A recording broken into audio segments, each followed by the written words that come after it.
PJ Pug-a-Pillar, the half-pug, half-caterpillar hybrid that hunts you in the statues game. The design is goofy, almost clumsy, and that's the tell. PJ isn't a character, he's a function, a living tool. There's almost no backstory, no file on who he was. He exists only as an obstacle, a component in the lethal trials designed by Mommy Longlegs. Think about the logic of that. A consciousness, once human, is now locked in a serpentine, multi-legged chassis. Its only directive is to chase on command. He's not a person, he's a variable in a cruel equation. And when that variable fails its function, Mommy doesn't kill PJ on screen. For a time, it seems he might have survived. Then you get to Chapter 3, and you see his body, repurposed, integrated into CatNap's gruesome shrine to the prototype. His failure meant he was recycled. That's the rule of the system: utility, then disposal. But every system has an origin story, a single horrifying test that wrote the first line of its code.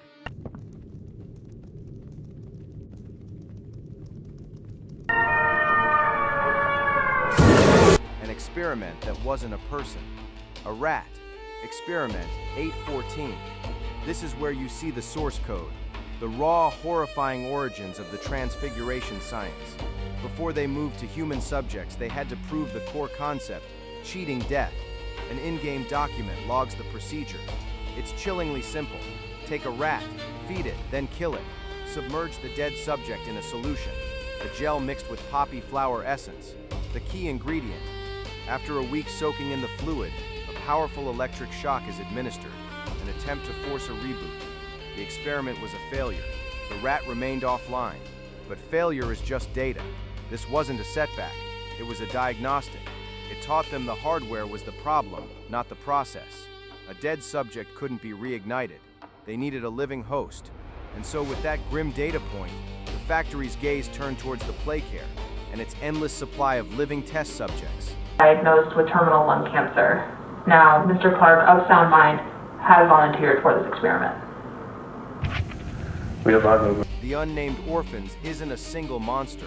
It's the system that built them. The systematic processing of countless unnamed children. The Playcare facility with its home sweet home signage. That's not a slogan. It's a label on a human farm. Stella Graber wasn't a caretaker. She was an observer. Her true role to assess and select children for the initiative. The in-game reports are the logs, children's fears, their attachments, all cataloged as data points for future builds. They were exposed to chemicals, the red smoke, to control behavior. A chemical subjugation that primed them for the procedure. The horror here isn't one monster, it's the scale. The cold industrial impersonality of the machine.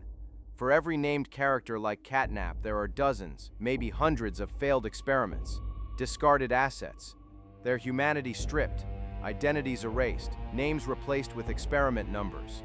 The horror is the factory itself, a system that produced not just monsters, but tragic forgotten failures like the one at number 7.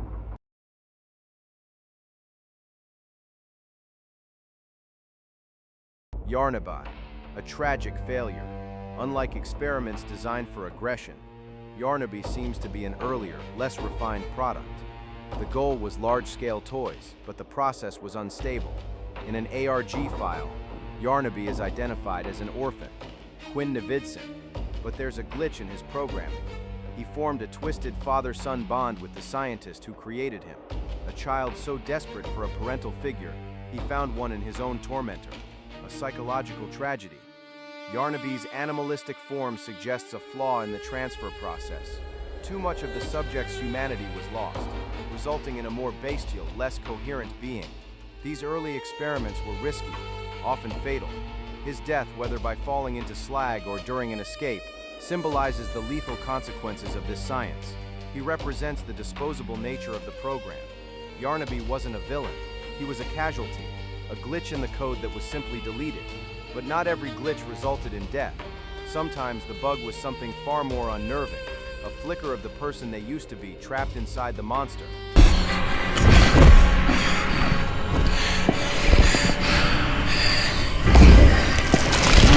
Kissy Missy, Experiment 172, the designated counterpart to Huggy Wuggy, engineered to be the friendlier model. But beneath the pink fur is a creature suffering from deep-seated trauma. In-game files show she struggled post-transformation, exhibiting fear, social withdrawal, reverting to a fetal position under stress, a classic sign of trauma. What makes her disturbing is the visible remnant of the person she was. Unlike the aggressive Huggy, Kissy retains a capacity for empathy. A bug in the code, she helps the player, a monster who hasn't succumbed to her programming. That conflict is the horror. She's caught between her human memory and her grotesque reality. Her most tragic moment comes in Chapter 4, when the prototype sabotages the area. Kissy tries to save the player. For this, she's brutally attacked by the prototype and left for dead. In the eyes of Playtime Co, Kissy's empathy was a weakness to be purged. But what happens when the experiment goes perfectly? What do you get when you successfully strip away all empathy and replace it with perfect, terrifying obedience?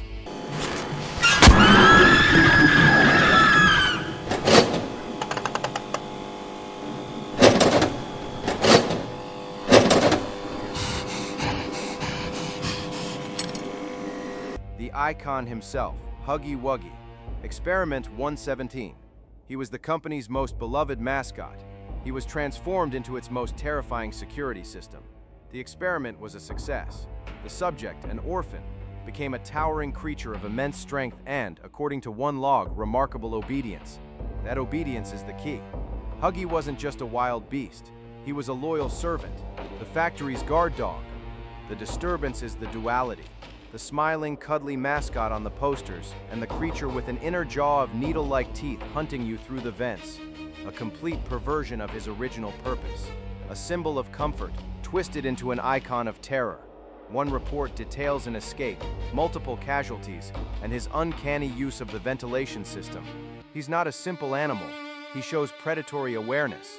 He's the terrifying success of the Bigger Bodies initiative, a perfectly crafted monster, stripped of humanity. But while he was the factory's muscle, other experiments were given a far more complex, psychological role to play, creating a monster with the warped mind of a mother.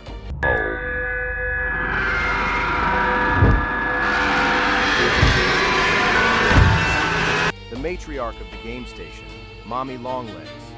Experiment 122, formerly Marie Payne, an orphan, transformed into a spider-like creature with elastic limbs. Her horror is psychological, a twisted maternal instinct. She's hostile to adults, especially the player, a former employee, but she's protective of the children and other toys. That's the dichotomy. She forces you into deadly games. When her game masters fail, she callously kills them, her cheerful voice dripping with menace. She is a mother figure, whose love is conditional, whose anger is lethal. Her psychology is a direct output of her trauma. She sees the adults as the source of all pain and has appointed herself the vengeful protector. But as she's pulled into the grinder, her final scream reveals a deeper fear. He'll make me part of him.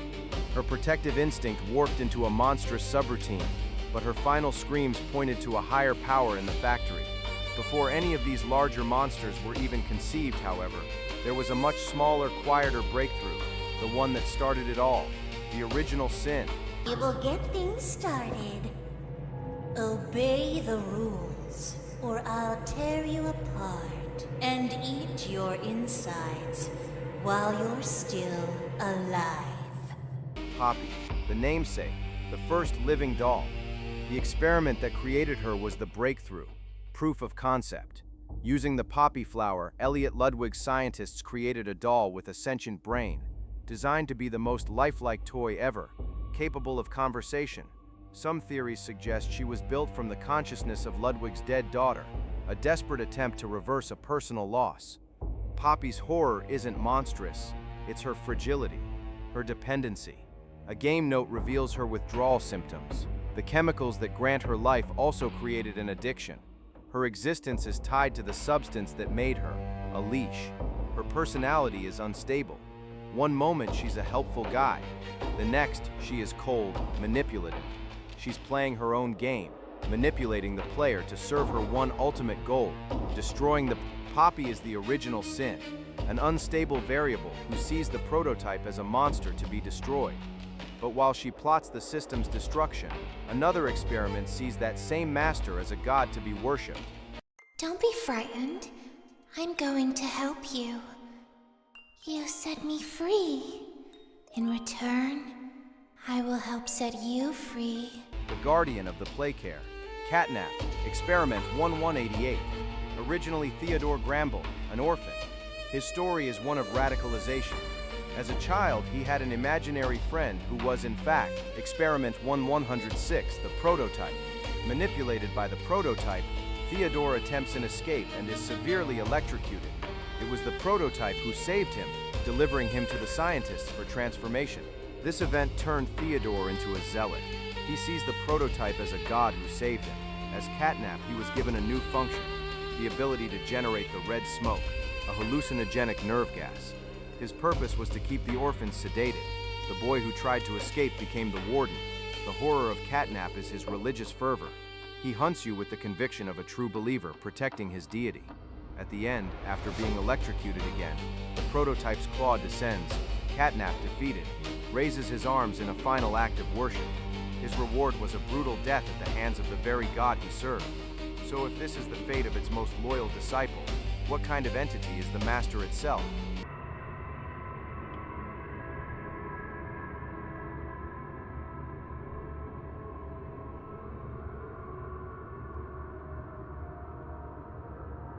The most disturbing experiment, the prototype, Experiment 1006.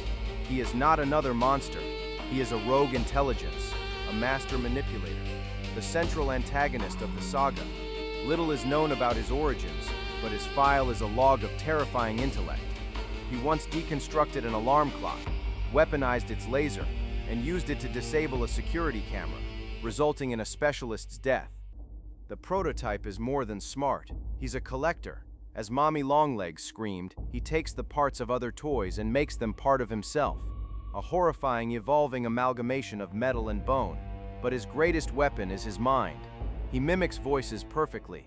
He used this to orchestrate the Hour of Joy, a factory-wide massacre, commanding the toys to slaughter the employees.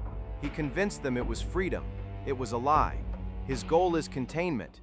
He believes the secrets of Playtime Co are too dangerous to ever get out. He manipulates the player, using the voice of a boy named Ollie to guide them.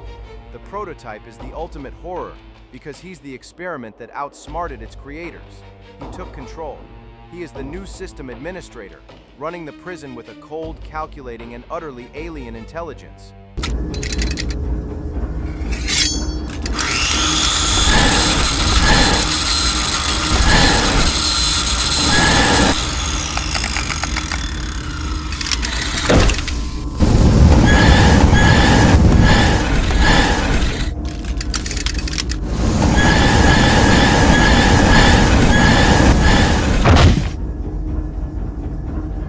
Reanimated rat to a rogue AI. The experiments map a descent into scientific depravity. Each monster is a record of a life stolen, a mind broken. The Bigger Bodies initiative wasn't about toys. It was about twisting the definition of life to conquer mortality. The result was a factory of forgotten souls, a playground haunted by children who never grew up. The true horror isn't the jump scare. It's the slow dawning realization of the cold logic that built this place. The worst monsters are the ones we create. What's your analysis? Which experiment do you find the most disturbing? The psychological torment of Mommy, the loyalty of CatNap, or the cold intelligence of the prototype? Let me know your thoughts in the comments. And if you found this breakdown valuable, like the video and subscribe for the next one.